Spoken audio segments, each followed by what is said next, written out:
Traviskelce is the best tight end in the NFL right now, but achieving this involved twists and turns that fans may not know about. From being a telemarketer to a reality TV star to giving back to the community, Traviskelce has done it all on his way to becoming a legend. Although he's the best player in the game at tight ends, if it was up to Kelce, he'd be lining up in a different spot. See, growing up in Cleveland, Ohio, Kelce played quarterback for his high school. And not only did he love doing so, he was very good at it too. As a senior, Kelce earned all Lake Erie League honors while recording 2,539 total yards of offense. He threw for 1,523 yards and 21 touchdowns while mixing in 1,016 rushing yards and 10 rushing touchdowns.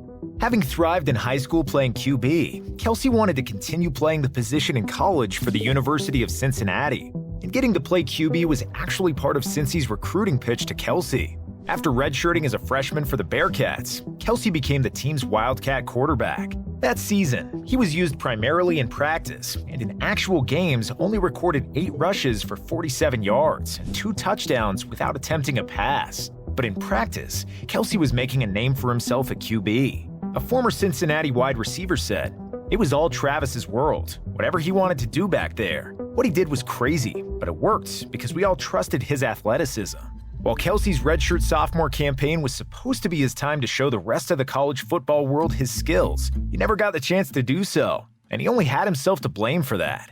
Because before the season began, Kelce was kicked off the team for failing a drug test for marijuana. Lucky for him, he had an older brother, Jason, who also played football for the Bearcats.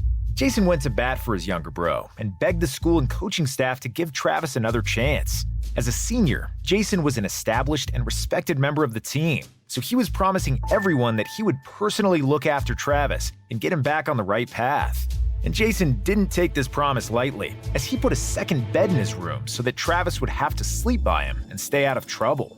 Thanks to Jason's vow to help his brother, the school and football program decided to decrease Travis's punishment to only a 1-year suspension. After reflecting on what all went down, Travis said, "I owe Jason so much credit for doing that and putting his name on the line for me to be able to finish my career at Cincinnati.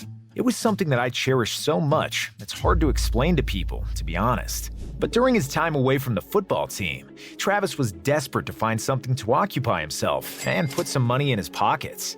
So instead of being the big man on campus, chasing his NFL dream, he took a telemarketing job where he made $8 an hour to sit in a tiny cubicle and conduct surveys on Obamacare, where apparently people were regularly yelling at him about how the government was stealing their money.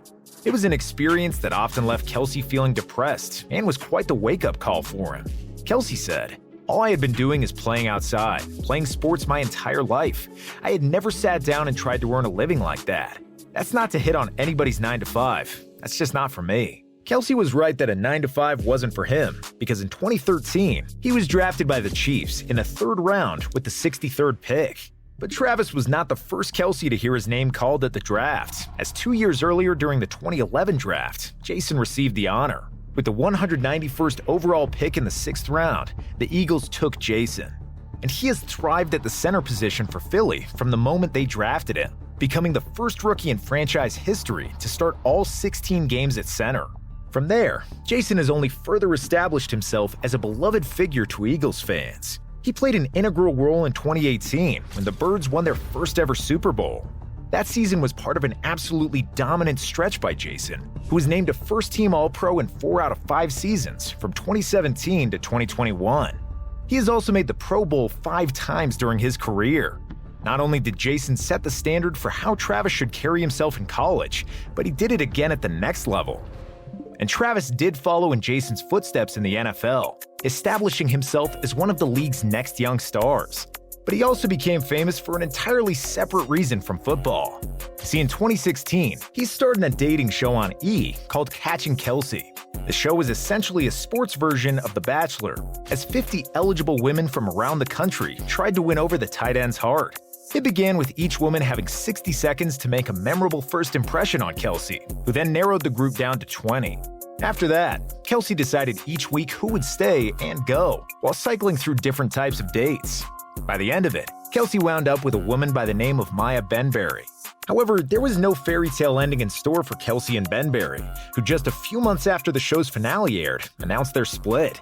And Kelce displaying a lack of fear and putting himself out there is not unique to his time in reality TV. It's also evident on the football field during extremely contentious moments. In last year's all-time classic of an AFC divisional round game between the Chiefs and Bills, Buffalo led by 3 with just 8 seconds remaining and the ball on KC's 44-yard line. As the Bills called a timeout and the Chiefs drew up a play to try to set up a game-tying field goal, Kelce decided to take matters into his own hands. He told his quarterback Patrick Mahomes that he knew where there would be an opening in the defense and he'd run there, rather than running the specific route for the play that was called. So once both teams were set for the play, viewers at home could loudly hear Mahomes from the shotgun repeatedly telling Kelce to do it. Without any hesitation whatsoever, Kelce obliged and ran his own route that resulted in a 25-yard gain and set up the game-tying field goal perfectly. And let's just say, the list of players that would have the courage to throw out the play the coach called with their season on the line is probably extremely short. Growing up, Kelce had a goal he constantly thought about, and although he eventually achieved it, things didn't go exactly according to plan. One of his lifelong dreams was to throw a pass in the NFL. Ever since he was a kid, he envisioned doing so, and that it would be for a touchdown. And during a 2017 Week 11 matchup with the Giants, Kelce finally had a chance to live out this dream. With the game tied in the fourth quarter, the Chiefs called a play where Mahomes threw a screen to Kelce, who could then either run the ball or hit another receiver down the field. Travis, being Travis, didn't even consider the possibility of running the ball and was dead set on letting it fly. After evading a few New York defenders, Kelce unleashed a 50-plus yard bomb down the field with a perfect spiral. However, there was one problem. The pass landed in the hands of Giants safety Landon Collins. After waiting and dreaming for countless years, Kelce's first career NFL pass was an interception. Fortunately for Kelce and the Chiefs, Travis has been able to accomplish a handful of his other goals that involve doing things nobody at his position has ever done before. Among NFL tight ends, Kelce reached the following career receiving yard milestones in the fewest number of games: 6,000 yards in 91 games, 8,000 in 113 games, and 9,000 in 127 games. He also holds the record for most 1,000 receiving yard seasons with 6, and set another one at the same time by doing it in consecutive seasons from 2016 through 2021. In 2020, Kelce also broke the record for most receiving yards by a tight end in a single season with 1,416. That was one of 2 seasons in which he had over 100 receptions, which is another tight end record. And this list of records will only grow over time as Kelce is still in his prime. When it's all said and done, there is little doubt that he will hold the holy grail record of most career receiving yards by a tight end. Due to Kelce making so much history in so little time, he's already etched his name into league lore outside of just the record books. In his first 7 seasons, Kelce was elected to 5 Pro Bowls and 4 All-Pro selections, while having 4 seasons of at least 85 receptions and 1 with more than 100. He racked up 507 receptions for 6,465 yards and 37 touchdowns. Thanks to this dominant start to his career, the Pro Football Hall of Fame Selection Committee in 2020 voted to include him on the NFL's All-Decade team for the 2010s. Kelce was just one of 2 tight ends to be included, joining another legend in Rob Gronkowski. For Kelce to be included despite only playing in 7 seasons during the decade speaks volumes to what he was able to accomplish at the beginning of his career. Pro Bowls and All-Pro selections are obviously nice, but making an All-Decade team is an honor that so few players receive, and one that Kelce has a very good chance of receiving twice. While there's no debating Kelce's on-field greatness and accomplishments, he's simultaneously been striving to leave just as much of an impact, if not more, off the field. In 2015, Kelce founded his own charity organization called 87 and Running. Kelce started the charity because of what he saw during his own childhood. Having grown up in the very diverse suburb of Cleveland Heights, Ohio, Kelce noticed that some of his closest friends didn't have the same family structure that he did and weren't able to enjoy the same experiences. As a kid, even Kelce himself struggled in school and lacked the motivations to keep going. So he wants to provide opportunities and mentorship to the kids growing up in similar situations.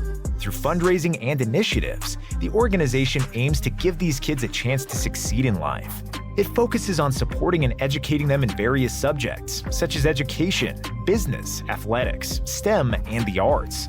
And Kelce has said, "Our youth today are the future. They are our best investment, and it is never too soon to start planning for success." It's inspiring to see how far Kelce has come, from being that immature college kid who almost threw away his football career before it could even get started.